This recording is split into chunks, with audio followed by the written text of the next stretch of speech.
Hey, what's up everybody? This is Jose from Florida Hood Blogs. Today we're going to talk about the top 10 worst places to invest in Florida.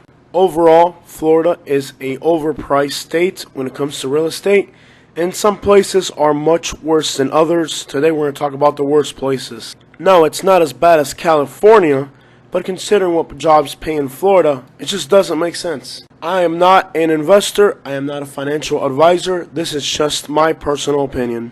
These are places where your money just doesn't go very far. Hi, it's Katie. Growth is not always a good thing. It leads to a competitive real estate market, congestion, and higher prices. What people want is new suburbs, open areas, wildlife, gated communities with all the amenities, low crimes, good appreciation, bang for your buck, and a way to stretch that money.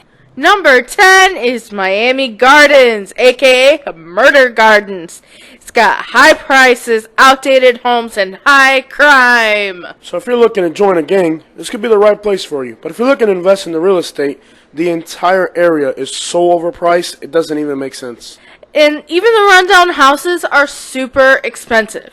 We got a high murder rate, people. 22 out of 100,000. This area is in the middle of a metropolitan area, so you're looking at stressful, long commute times. If you're looking for a community spokesman for Miami Gardens, we found on YouTube Rick Ross. Rick Ross, the biggest boss you ever seen. My whip game's so clean. You buy a house in Miami Gardens, me and my boys will break in. And that's about all the real estate information I could find online about this town. Overall, it's really overpriced, and what you get is a really hood urban setting. Definitely not worth it. Number 9 is West Palm Beach. The locals will tell you the 5 A's the place. Unless you're an investor, then it's definitely not the place. Overall, this town doesn't seem like it's really heading anywhere other than maybe prison. Usually when you YouTube the history of a town, you're going to get a documentary that explains how lumber and mills and stuff like that, and how the founding mothers of the town were originally prostitutes, but they switched over to textiles to be in the clean industry. Of course, that's not the story of West Palm Beach. There's no lumber or textile industries in the history books. There is, however, a movie on YouTube about a fat guy who ripped off a Bahamian drug dealer, and that's about as much history as you're going to find about this town on the internet. Overall, the overwhelming amount of crime and gangsters in this city makes it an unattractive place to invest. The people are rude and unwelcoming, and it's not Palm Beach, it's West Palm Beach. Number 8 is Fort Pierce. Now the locals will tell you that there's 2 really nice blocks along the beach, but that's about it. You can't have a town with 2 nice blocks and 1 nice park. It takes a lot more than that to have a town. You definitely do not want to buy a house in this place. It is absolutely miserable, going nowhere. Houses are vacant. Even concrete block houses are going for as cheap as $80,000, and you would be a fool to buy one. Seems like this city is really going nowhere. Entire districts of the town are run down, maybe the north, the east, the west, the whole place is a dump, except for those 2 blocks by the beach, of course. The 2 blocks by the beach that are nice. Yeah, let's not forget that. What, do you expect that a house along the beach is going to have plywood on the windows and gang graffiti on the side as well, Fort Pierce? Yeah, there's nice houses along the beach. It's the beach! Of course there's 2 nice houses there. Number 7 is Fort Myers, or how the locals say, Fomada. One of the most segregated cities in Florida, with white people on the west side of US 41, African Americans on the east side, and on the north side, Latinos.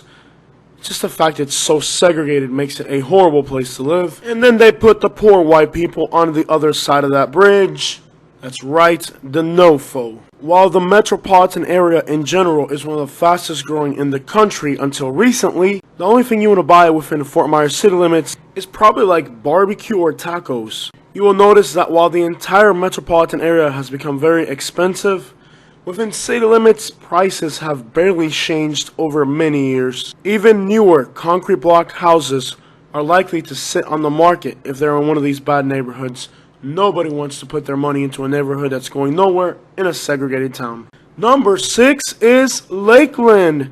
This is going to be a really big surprise because there's so much growth in the Lakeland area. There are so many large investments, may it be companies that are coming into this town to provide work. That's all good for the growth of the area. However, these jobs aren't really going to make people be homeowners. These jobs really aren't going to get people to put their kids in college. These jobs are just a way to provide to continue living paycheck to paycheck. So while there's a lot of growth, you're also going to have to deal with some of the worst traffic you could imagine. Between Tampa and Orlando, this city is incredibly difficult to navigate. So while yes, there is a lot of investment, a lot of growth, and a lot of jobs moving to the city, are they really going to help people get out of poverty, or is it just going to create another Tampa or another Orlando? You probably think I'm crazy to include a city that's growing this much on this list, but I really do think it's a bad place to invest. I personally wouldn't.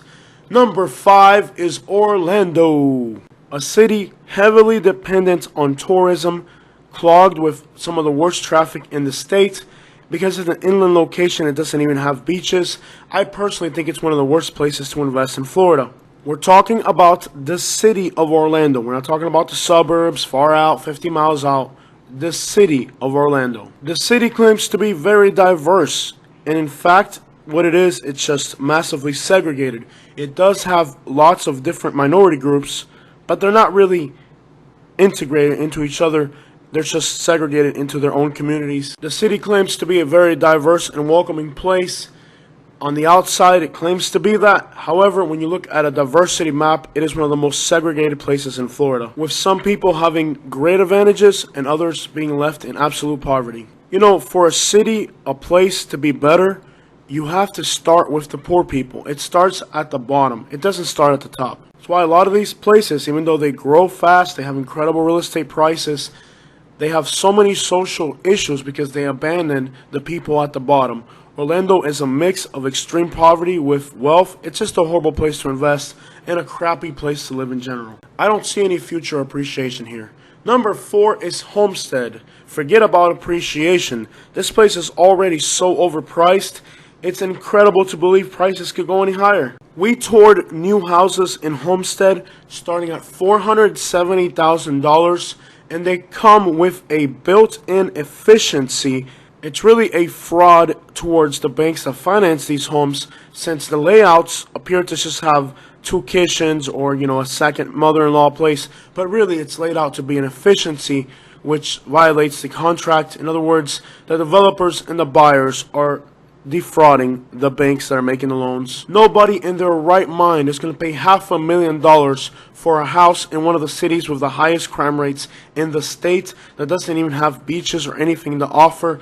Clearly, all these houses are being financed, and it's really, you wonder, how are these people going to pay for these houses? This is definitely one place you don't want to touch. Not too far away is South Miami Heights at number 3 on our list.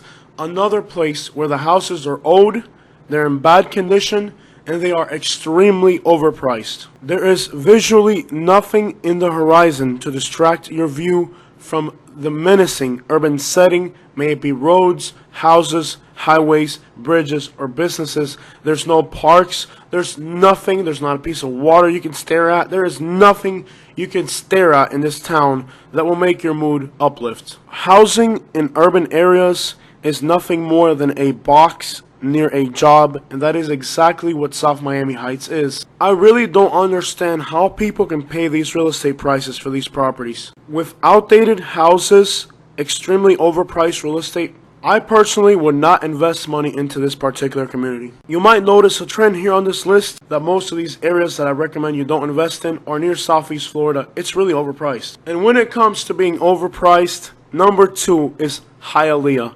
There's not a better example in the state of Florida of how a place that is crappy can actually be really overpriced. The city has one of the lowest crime rates of any city its size because the residents are so busy trying to pay their mortgages and car notes and boat notes and ATV notes and cable and llamadas to la familia in Cuba. Ain't nobody got time to do no shooting or none of the other things that people in the hood have time for. Ain't nobody got time in Hialeah. Ain't nobody got time for that. People got rents to pay. Ain't nobody got time for no shooting. it really doesn't have crime, and probably the reason is because people don't have time to commit no crimes. Hialeah is like Florida's version of Compton, California, except for maybe the gangsters aren't dancing around in Converses while doing libation for their dead homies. They're just like smoking cigarettes and talking about how high the rents are. Hialeah, because of its low crime rate, is a must-visit Florida location. They got the best food, some of the best weather. This is really a must-visit Florida location. It looks extremely hood. You might feel afraid, but remember the crime rates are really low, and it really is a safe destination. And one destination that you absolutely have to experience in Florida. To me, it's one of the most fun, real Florida destinations because of the food and the culture. It's an amazing place to visit, but I wouldn't want to live there. Latinos buy real estate. When they buy it, they don't let go of it, and it's created a really expensive market. Number 1 is Coral Gables. This is a suburb of Miami. It's a beautiful place, great shopping, another amazing travel destination. However, I would not want to buy real estate here. It is extremely overpriced. It's a great diverse community with some of the highest income in the state. However, the real estate prices don't make any sense unless you're extraordinarily wealthy, and I don't see how there's going to be any future appreciation of this area since the suburbs just keep growing into Homestead and into Kendall. Living here is really a luxury. Luxuries are to be enjoyed if you have a lot of money, but that doesn't exactly mean they're a good investment. And I think that the overhead and the amount of money it costs to live here really doesn't mean you're going to make a lot of money on appreciation. Although I could be wrong. Real estate is so unpredictable. Sometimes the things that seem to be the absolute worst can actually be the best. Look at Lehigh Acres. Look at Spring Hill. A lot of times areas that seem like they're really bad can actually be really big wins for investors because real estate is really unpredictable. And a lot of times the best areas to live are areas where you're going to lose money, and the areas that are the worst to live can actually be where the biggest profits are made since there's always a crunch for affordability. Hey, I'm not a realtor, I'm not a lawyer, I'm not a financial advisor, but if you need consulting, I'm a Florida dude. I've been all over the state. I know my state like the back of my hand. On the main page where it says donations, when you make a donation to my channel, you can actually send me a private email that I'll read, and if you do that, you can reach out to me privately about consultations. I'm not a realtor, I'm not an investor, I'm not a financial guy, but I am in Florida. I know my state very well, and I can give you some solid advice without any interest. You know, I'm not trying to sell you a house, I'm just trying to help you. So if you need some advice on Florida and you need a private consultation, make a donation, attach an email to that donation, and we'll get in contact with you.